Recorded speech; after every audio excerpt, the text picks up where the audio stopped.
네, 오늘은 왓치를 개발하면서 지금까지 작성했던 코드를 한번 훑어보려고 하고요.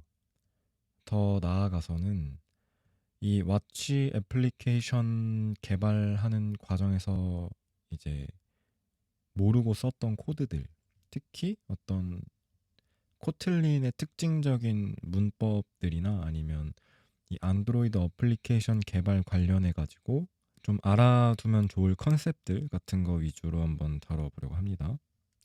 네, 일단 이 순서는 위에 아래서부터 위로 이제 올라가려고 하고요. 그래서 이 왓치 어플리케이션부터 시작해가지고 이렇게 쭉 올라가는데 이번 영상에서는 데이터랑 DI는 안 다루고 도메인이랑 프레젠테이션, 유틸 그리고 어플리케이션까지만 다루려고 합니다. 첫 번째로 이 왓치 어플리케이션을 살펴볼게요. 첫 번째 이제 나오는 문법이 컴패니언 오브젝트라고 있는데 컴패니언 약간 동반 이런 느낌이죠.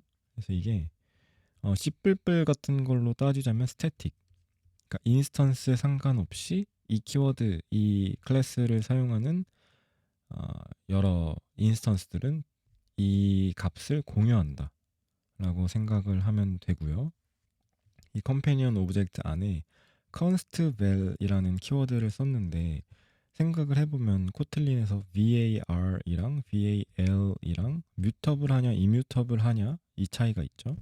그리고 const도 보통 우리가 왜 쓰냐 생각해보면 이뮤터블의 의미를 가지고 있어요. 근데 const val 이뮤터블한데 또 이뮤터블한 변수 선언 키워드를 사용해준 이유는 무엇일까 해보면 이 그냥 val만 쓰면은 이게 런타임 시 결정되는 변수이고 const val까지 써버리면 컴파일 타임에 결정된다고 합니다. 얘는 이뮤터블이지만 런타임에 결정되고 이뮤터블인 동시에 컴파일 타임에 결정된다. 런타임에 결정되기 때문에 이 val으로 선언한 이 변수에는 어떤 함수의 결과값, 그러니까 함수 실행에 따른 결과값도 이 안에 들어올 수 있고요. 뭐 lazy 선언도 할 수 있고요. 근데 이 컨스트 벨은 그런 게 안 되겠죠. 다음으로 이제 어플리케이션에 대해서 좀 살펴보려고 하는데 이 어플리케이션이라는 게 뭘까 해보면 이 어플리케이션과 더불어서 이 안드로이드 개발에 이 네 가지의 컴포넌트들이 있거든요. 그러니까 크게 네 가지. 그래서 이 어플리케이션이 뭐다라고 말하기보다 얘네들이 가진 특징을 통해 좀 살펴보려고 하는데 이 어플리케이션과 더불어 이 네 가지 컴포넌트를 살펴볼 때 가장 중요하게 살펴봐야 될 지점이 이제 생명주기라는 요소예요. 라이프 사이클. 근데 어플리케이션의 생명주기는 어플리케이션의 시작과 끝까지 시작부터 끝까지 살아있는 생명주기를 가지고 있다. 어떻게 보면 얘가 곧 우리가 그 인식하고 있는 그 어플리케이션이란 존재라고 생각을 해도 되고요. 그래서 이 어플리케이션의 라이프 사이클이 앱의 시작과 끝이기 때문에 이제 시스템이 시작되는 동시에 단일 인스턴스로 자동 생성되면서 앱의 전체적인 어떤 컨텍스트를 제공한다. 컨텍스트를 제공한다. 이 컨텍스트가 뭔지는 좀 이따 더 자세히 살펴볼 거고요. 그렇기 때문에 이 어플리케이션 코드 안에다가 무언가를 선언해 놓으면 걔의 생명 주기는 어플리케이션과 똑같이 가기 때문에 전역적인 어떤 어, 전역적인 객체라든지 전역적인 무언가의 생명 주기를 앱의 실행 기간 동안 유효하게 가져가고 싶으면 이 안에다 선언해야 되고 반면 액티비티 같이 이 어플리케이션과는 조금 독립적인 생명 주기를 가지려고 하는 컴포넌트의 선언을 이 어플리케이션 레벨의 코드에서 하면은 걔가 계속 살아있기 때문에 메모리 누수 같은 게 발생할 수도 있다.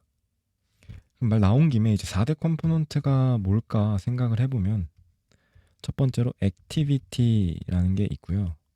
두 번째로 서비스라는 게 있고 그 다음에 브로드캐스트 리시버라는 게 있어요.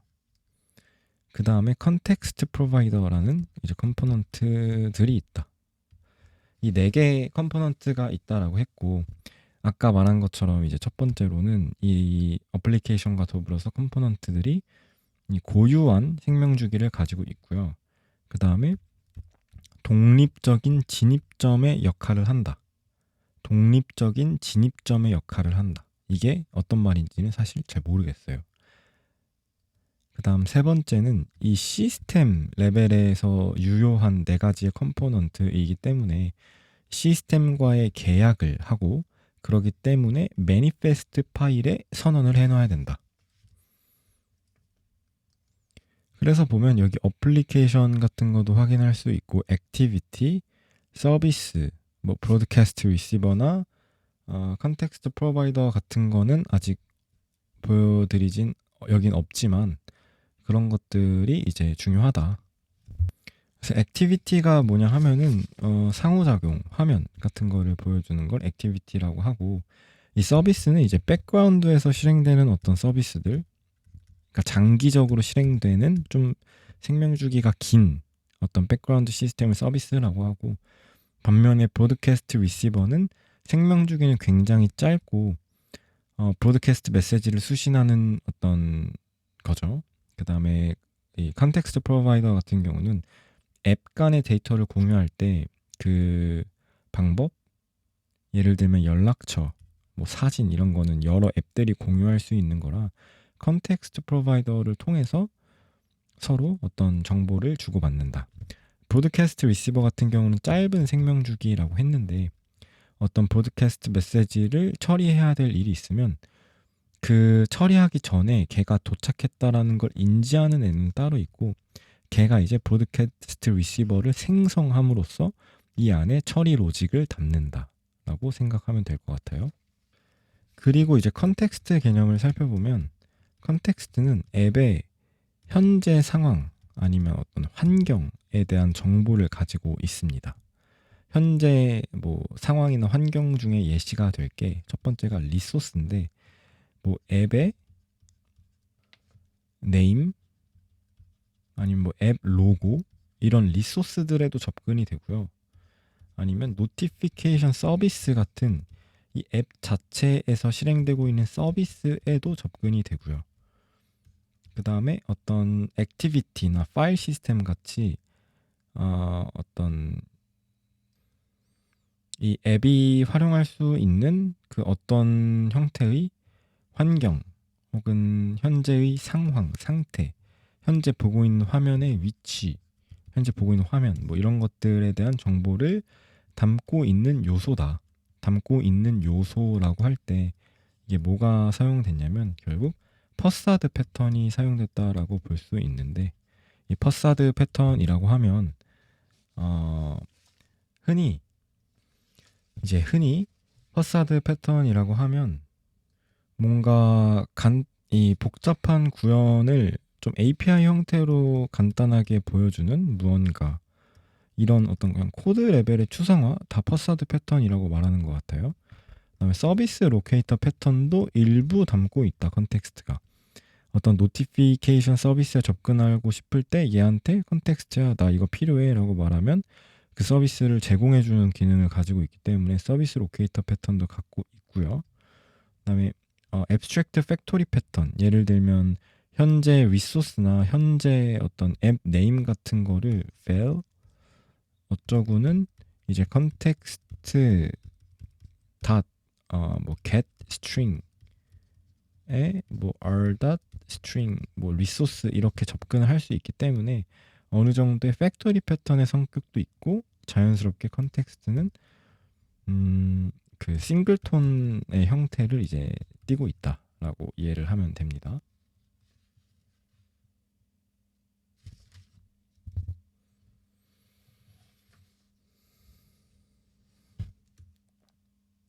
네, 그리고 이제 여기에 이 노티피케이션 채널에 대한 얘기가 나오는데, 노티피케이션 채널이라 할 때 이 채널은 우리가 그 뭐 소켓 통신, 웹소켓 등에서 사용하는 룸, 채널 그런 개념은 아니고 알림, 이게 노티피케이션 채널이잖아요. 알림에 대한 그룹핑 정도라고 이해하시면 될 것 같아요. 그래서 어떤 채널을 만들 거냐면 FCM Notifications라는 이름을 가진 채널을 만든다. 그냥 추상화된 어떤 그룹이라고 생각하면 될 것 같고요. 이 추상화된 그룹을 만드는 이유는 이 노티피케이션의 중요도를 관리하기 위함, 그 다음에 노티피케이션의 전체적인 맥락을 구분하기 위함이고, 이 노티피케이션 채널을 만들면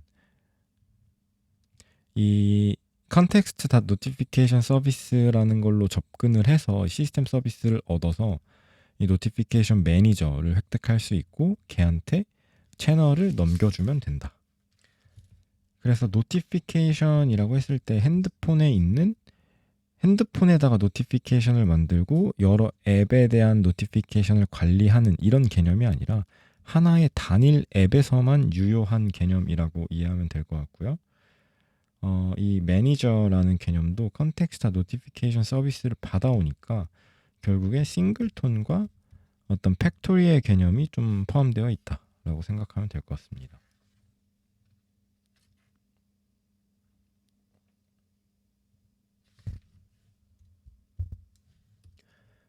그 다음으로 살펴볼 게 apply라는 애인데, 이 apply라는 애는 이 코틀린에서 스코프 펑션이라고 말을 하는데요.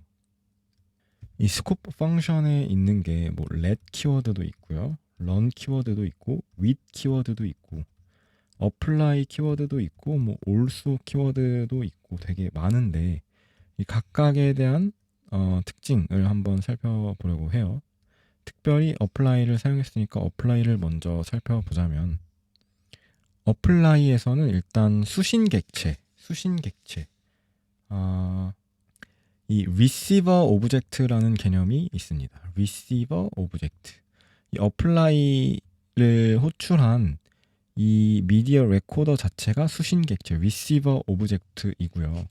이 스코프, 이 펑션 스코프 안에서는 this라는 키워드로 이 receiver object에 접근을 할 수가 있어요. 근데 코틀린 문법 특성상 this라는 키워드가 생략될 수 있기 때문에 원래는 this dot 어쩌고, this dot 어쩌고 해야 될 것들을 다 생략했다라고 생각을 하면 되고요.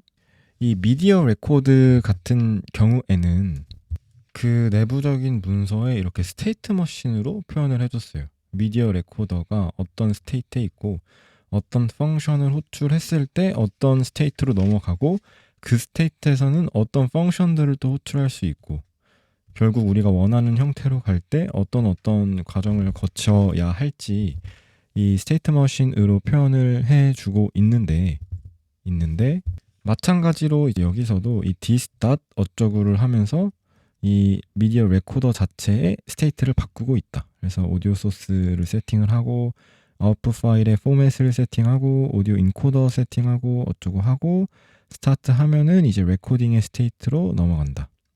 그리고 마지막에 표현식이 어떻든 얘의 최종적인 리턴 값은 이 receive 오브젝트가 그대로 리턴된다. 그러니까 상태 값이 바뀐 receive 오브젝트가 이 레코더라는 변수에 저장이 되겠죠. 근데 이 미디어 레코더라는 애를 호출할 때 보면은 컨텍스트라는 키워드를 사용을 하는데 이 컨텍스트 키워드가 왜 필요할까 생각을 해보면 아까 우리가 컨텍스트에서 다뤘던 것처럼 앱에 대한 어떤 상황, 어떤 앱의 현재 위치, 뭐 이런 것들, 환경, 뭐 여러 리소스들 이런 것들에 접근하려면 컨텍스트가 필요하다 했어요. 지금 필요한 건 왜 필요하냐? 지금은 왜 필요하냐 생각을 해보면 첫 번째로는 오디오 녹음 권한, 이 권한에 대한 개념 때문에 컨텍스트가 필요하다. 두 번째, 마이크라는 어떤 리소스, 하드웨어 디바이스 때문에 컨텍스트가 필요하다. 세 번째, 파일 시스템. 녹음한 무언가를 어디에 저장하기 위해서 파일 시스템에 대한 어떤 리소스 참조가 필요하다. 이 정도로 이해를 할 수 있을 것 같아요. 그래서 util 함수는 뭐 이 정도로 이제 넘어가면 될 것 같고 이제 메인 액티비티 쪽으로 한번 가볼게요. 이 request 메인 액티비티 함수의 되게 재밌는 점이 바로 이 request multiple permission launcher라는 변수인데 이 변수는 이 request register for activity result라는 함수의 실행 결과예요. 그래서 이 함수가 어떤 값을 return하는지 살짝 봐보면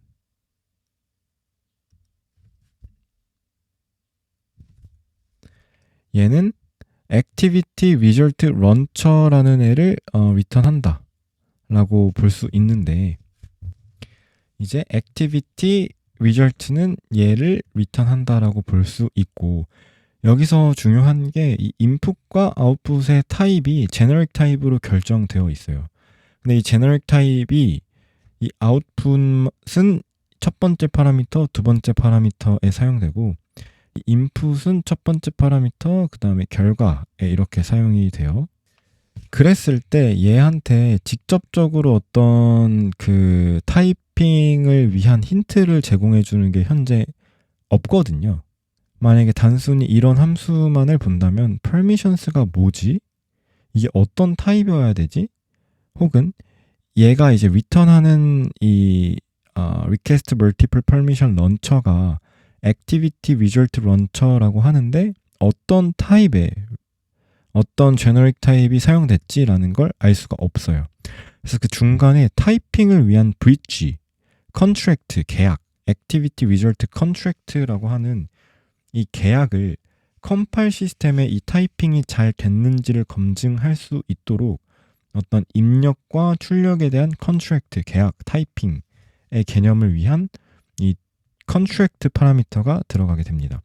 이 contract 파라미터는 정해져 있어요. 이 예를 들면 이 activity result contract request multiple permission을 보면은 얘는 어떤 return 타입을 가지고 있냐면 array string이 첫 번째 return 타입이고 map string boolean이 두 번째 그 generic 타입이에요.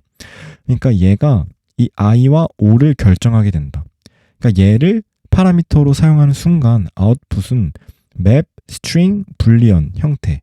그러니까 이 activity result callback은 저런 형태의 무언가를 갖고 있어야 하는 거고, 반면 얘의 input 타입은 array string이어야 한다 라고 생각을 할 수 있는 거죠. 그래서 이 contract라는 개념은 어떤 타이핑을 위한 그 입력과 출력의 어떤 bridge API 형태이다. 그래서 permissions라는 건 결국에 이 얘 두 번째 타입이 map string boolean이었기 때문에 permissions는 이제 map string boolean의 타입을 가지고 있다. 그래서 얘를 돌면서 얘는 이제 그 사용자의 그 권한 허용에 대한 다이로그가 끝나고 나서 런치를 할 앤데, 만약에 어떤 거가 IT 키가 이거인 경우와 이거인 경우 이제 다르게 처리하는데, 만약에 false다, 그러니까 사용자가 권한 허용을 안 했다, 그러면 이 다이얼로그를 띄워서 진짜 이거 중요한 권한이에요 라고 한번 다시 물어본다 라고 생각을 할 수 있을 것 같아요. 그래서 로직을 한번 살펴보면 저런 게 있고, 그 다음에 request permissions라고 해서 이게 이제 진짜로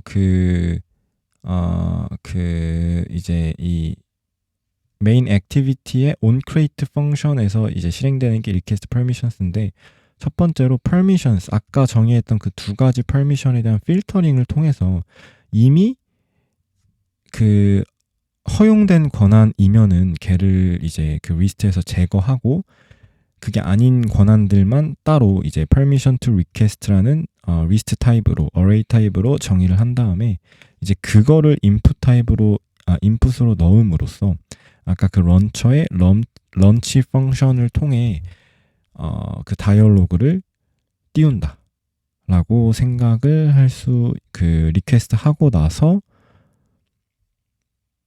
리퀘스트 한 이후에 이제 그 허용되지 않은 거에 대한 다이얼로그를 띄우는 과정을 거친다라고 생각을 할 수 있을 것 같습니다. 여기 보면은 alert dialog builder라고 나오는데, 이 빌더 패턴이 사용됐다라고 볼 수 있고요. 또한 이 웨어 앱을 살펴보면은 여기 backstack entry라는 개념이 나오거든요. backstack entry.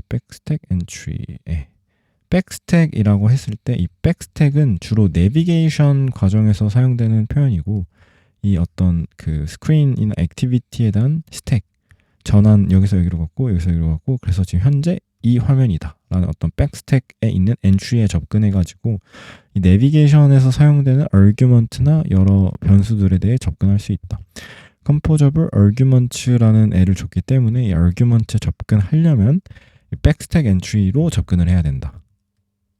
한편 이 코드는 현재 뷰와 뷰 모델로 나눠 볼 수도 있을 것 같습니다.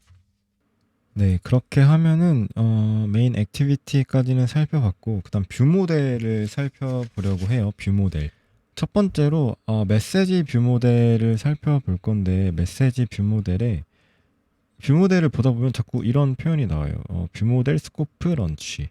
이 런치 펑션 같은 경우에 얘네들의 목적이 뭘까 해보면 여기도 나오는데 코루틴 스콥이라고 나오거든요. 그러니까 비동기 작업을 원하는 거예요.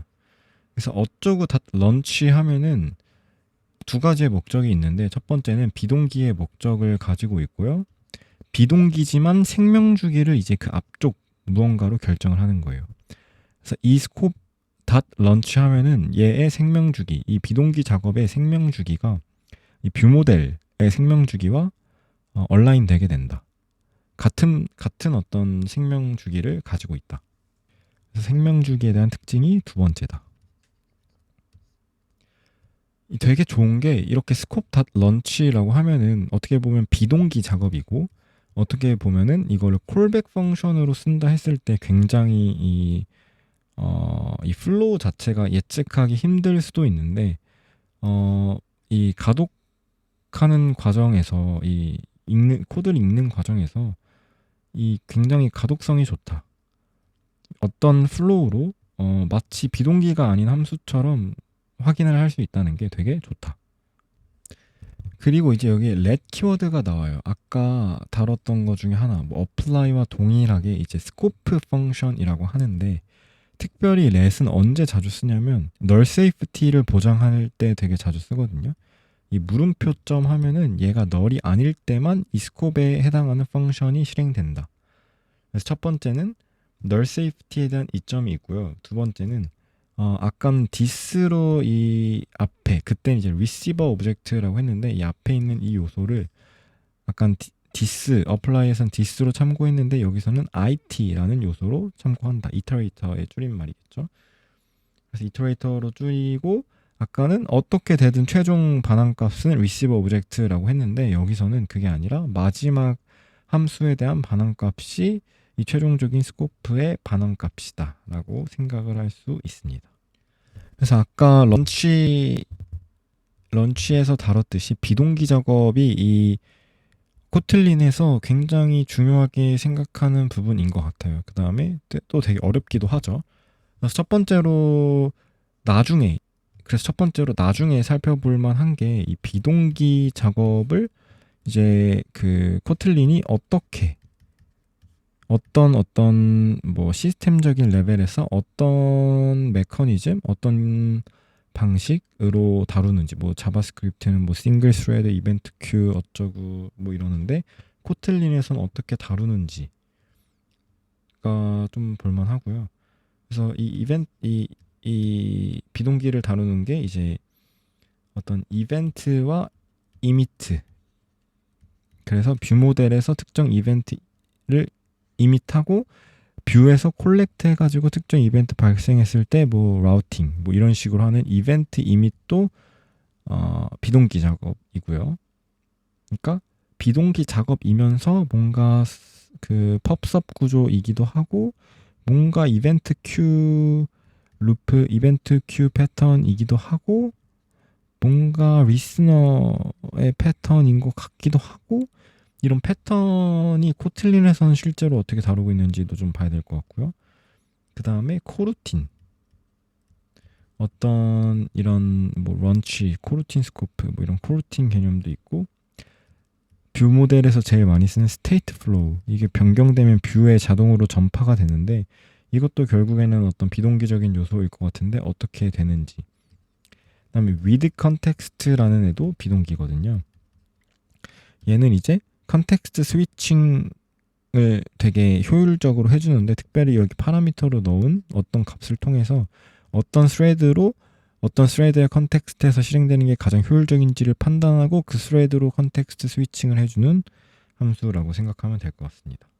그리고 이제 유즈 케이스에 대한 얘기를 좀 해봐야 될 것 같은데, 도메인에 지금 좀 헷갈리는 게 유즈 케이스에서 이렇게 save fcm 토큰, send fcm, 그러니까 fcm 토큰 유즈 케이스라는 커다란 도메인 유즈 케이스를 잡고 그 안에 펑션으로서 이렇게 구분을 하는 건지, 아니면 좀 더 명확한 get message 유즈 케이스라는 유즈 케이스를 잡고 그 안에서는 invoke, 파이썬으로 따지자면 underscore call underscore 같이 그 클래스 자체를 호출할 수 있는 형태의 어떤 메소드인데, invoke가 그런 메소드로서 정의를 하는 건지는 잘 모르겠어요. 메인 뷰 모델을 한번 다시 살펴보면 이 뷰 모델에서 결국 이런 유즈 케이스들을 쓰니까 여기 보면은 일단 fire messaging get instance라는 애가 있는데, 이 fire messaging get instance라는 애에 사실 fire messaging하고 괄호 열고 괄호 닫으면 인스턴스 반환될 텐데 왜 get instance를 하냐, 뭐 이렇게 쓰는 것들도 있는데 하면은 보통은 싱글톤 패턴이다 라고 생각하면 되고, 이 토큰이라는 거에 접근을 이렇게 해보면 get 토큰으로 되거든요. 이게 이 코틀린에서는 get 빼고 이 뒤에 자리를 이제 프로퍼티라고 자동으로 인식하고, 그러니까 get터만 만들어도 프로퍼티가 만들어진다 라고 생각하면 되고, 이게 어떻게 읽을 거냐 할 때 add on 이렇게 읽으면 안 되고 add on complete listener 이렇게 끊어야 된다. 그래서 토큰이 get 되는 과정이 complete 되면 어떤 콜백 펑션을 호출할 건지 리스너를 달아주는 거죠. 네, 그런 개념이라고 메인 뷰 모델은 이 정도면 될 것 같고, 메시지 스크린으로 한번 넘어갈게요.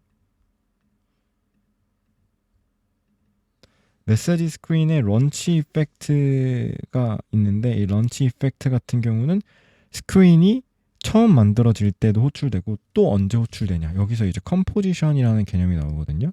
이 jetpack 컴포즈 할 때 컴포지션이 어떤 한 화면을 만들기 위해 여러 가지 요소를 컴포짓한다. 그래서 얘가 언제 호출되냐를 좀 더 좀 더 기술적으로 표현하면은 컴포지션이 발생할 때 처음에 컴포지션이 발생할 때 얘가 호출된다. 그래서 뷰 모델 로드 메시지가 호출된다. 근데 리컴포지션이 일어나도 되거든요. 그러니까 리컴포지션이라면 뭐 화면이 회전한다든가 뭐 누군가 객체가 바뀌어가지고 얘가 다시 생성된다거나 이런 리컴포지션이 발생할 때도 발생될 수 있는데, 다만 얘가 준 제약 조건은 리컴포지션이 발생해도 키 값이 동일하면 이거 다시 호출하지 마라. 키 값이 뭐냐? 얘 파라미터입니다. 그래서 얘가 회전이 돼도 이 파트너 네임이라는 애가 안 바뀌면은 키 값이 바뀌지 않았다라고 보는 거고, 키 값이 바뀌지 않으면 이 부분이 다시 호출되지 않는다.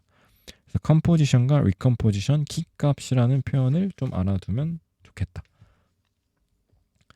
그리고 이제 보이스 메시지 유즈 케이스까지만 보면 좀 될 것 같은데, 여기서 일단 invoke라는 함수를 정의하고, 특별히 invoke라는 함수를 오퍼레이터로서 사용하겠다 하면은 괄호로서 사용하겠다는 거고, 플러스라는 함수 만들고 닷 플러스가 아닌 오퍼레이터로 활용하겠다 하면은 오퍼레이터 키워드를 붙여줍니다. 얘는 이제 시간이 좀 걸리는 비동기에 대한 키워드이고요. 그래서 오퍼레이터 인보크 펑션을 만들면 클래스 괄호 열고 괄호 닫고만으로도 펑션 호출이 된다. 파이썬의 콜과 비슷하다. 그다음 with context라는 키워드가 등장하는데, with context 아까 말했듯이 이제 코루틴 스코프를 만드는 거고, 이 안에 있는 애가 비동기로 처리가 될 건데, 특별히 이 안에 있는 거는 I/O 작업에 능통한 어떤 스레드를 할당해가지고 거기서 처리해라 라는 명령이고요. 그 다음에 private function 이렇게 만드는 걸 처음 봤는데 이게 확장함수라고 하더라고요. 그래서 message entity.toDomain이라는 message entity 클래스의 함수를 추가적으로 정의함으로써 이 내부적인 어떤 기능을 가능하게 만든다 까지 하면은 이제 유즈 케이스까지는 다 살펴봤고, 레포지토리는 뭐 딱히 살펴볼 게 없고요. 모델도 살펴볼 게 딱히 없습니다. 그래서 이제 DI랑 데이터 부분만 나중에 또 살펴보면 될 것 같습니다.